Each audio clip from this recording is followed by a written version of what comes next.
Good day, everyone. My name is Tracy Doman, and I'm the principal of Riversdale Presbyterian School. Today, I'd just like to thank the Ministry of Education as well as TTT for making all of this possible. Displayed before you are some items for an emergency kit. During this lesson, we would learn a lot more about these items. Today, our social studies lesson for Standard 2s is entitled Preparing for a Tropical Storm or Hurricane. At the end of this lesson, our pupils would be able to define the term ODPM, examine the role of the ODPM, and also identify important safety tips to be taken before, during, and after the passage of a tropical storm or hurricane. And lastly, we will identify items in an emergency kit. If we were to recall, in our previous lesson, we learned that natural events are naturally occurring physical events. When these natural events cause damage or property or loss of life, they are called natural disasters. Do you recall the following natural disasters from our previous lesson? Let's look at the photos. Hurricanes and tropical storms, earthquakes, and flooding. In this session, we will focus on specifically preparing for a tropical storm or a hurricane.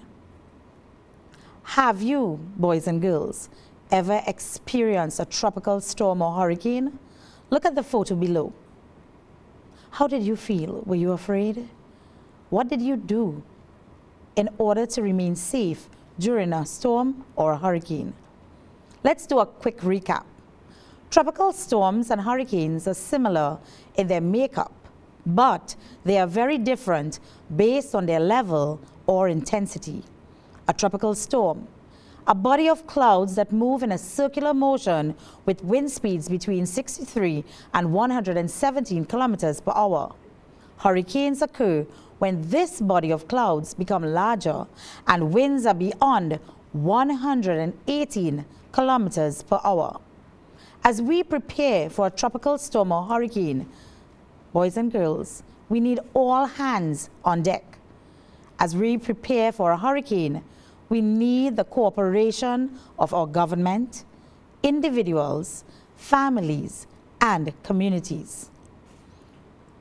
As we prepare for a tropical storm and a hurricane, the role of the government is very important.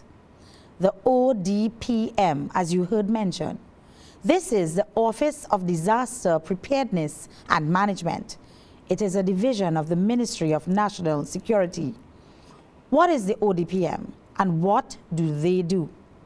The ODPM leads the national effort in mobilizing as the coordinating agency for disaster management. The ODPM consists of the protective services, all government ministries and agencies, non-governmental organizations, community and faith-based organizations, and provides resources.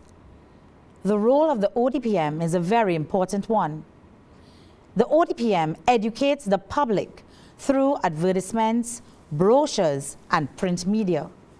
They issue public advisories and SMS messages to its citizens and restores essential government services, as well as coordinates emergency relief to those affected severely by hazards. Let's look at some ways that the ODPM helps the public get ready and stay ready for tropical storms and hurricanes. Production of brochures. If we visit the ODPM's website at http://www.odpm.gov.tt, we will see a list of their brochures. They also issue public message alerts that are sent prior to or during and after the passage of the tropical storm or hurricane. The Office of the Disaster Preparedness and Management, Get Ready. This little video offers us some insight in getting ready and staying ready as we are offered safety tips by the ODPM. Mavis, get ready. Get ready for what, The Mavis? hurricane season. I already have my canned food, I have my water, my torchlight, and my batteries. Remember to change your battery. Last year it was old. As I say old, don't forget to tell your husband to nail down the galvanizer. Get ready, Mavis. Already, look, I have all my important documents in a tight plastic bag. My birth certificate, my wedding certificate, my grandchildren pictures. No, gosh, man, Mavis, like you living in the red house. Get ready. Some safety tips offered by the ODPM, and you would have seen it from the little video that was just played as the two ladies discussed how we are going to prepare before a hurricane. Firstly, secure all important documents such as your passports, birth certificates in a waterproof bag at a safe location. Identify another location for temporary stay in the event evacuation is necessary, such as a family member or the nearest possible shelter. Boys and girls, do you all know that schools and community centers are normally used as shelters in times of natural disasters? Yes, they are. As we secure household items which may break and fall and cause damage, such as glass items and other sharp, heavy objects, we are ensuring that everyone is safe in preparing for a hurricane. Trimming of trees that are growing near electrical wires and telephone lines. Also, we need to secure windows and doors, and if possible, use hurricane straps for a roof. All drains and gutters need to be cleaned regularly.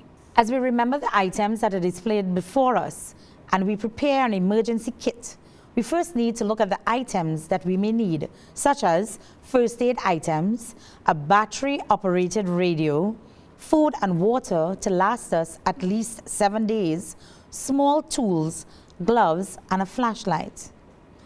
During a hurricane, firstly, don't panic. We need to remain as calm as we can. Stay home. As we stay indoors, please always stay away from your windows. Keep updated on the situation via your radio, your television, or your internet.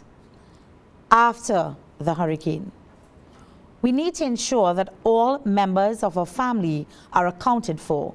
If someone is missing, we need to contact the relevant authorities immediately.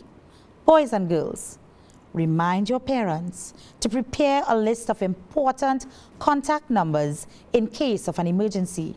Your list should include contacts from the following: the municipal, corporation, and local government counselor for your community.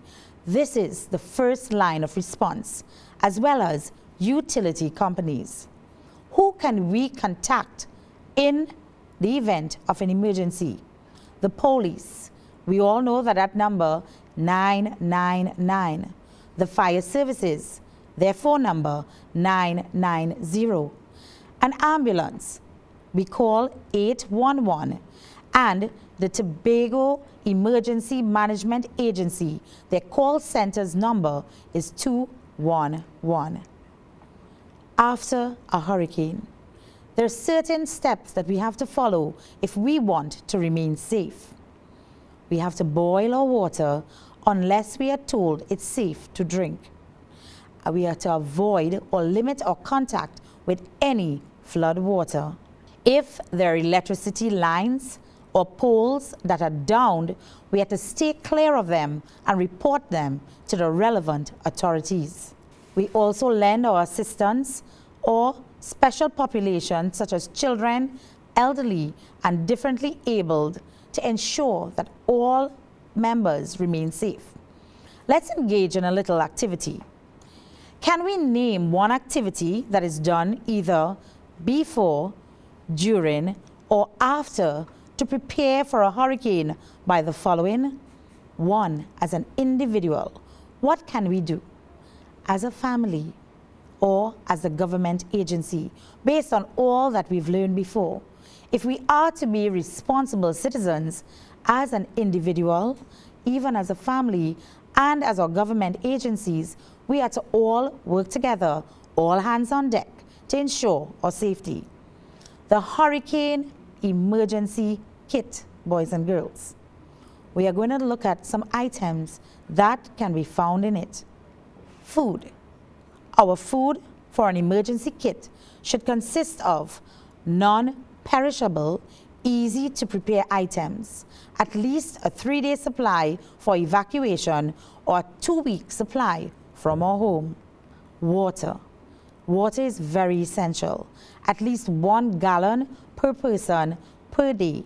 A 3-day supply for evacuation as well as a 2-week supply for our home. Did you see our battery-powered or hand-cranked radio displayed in our emergency items? This is also very important so that we stay up to date with all the necessary information that we need to stay safe. A flashlight is also very important, and a flashlight would not be useful if we don't have extra batteries for it. Medication.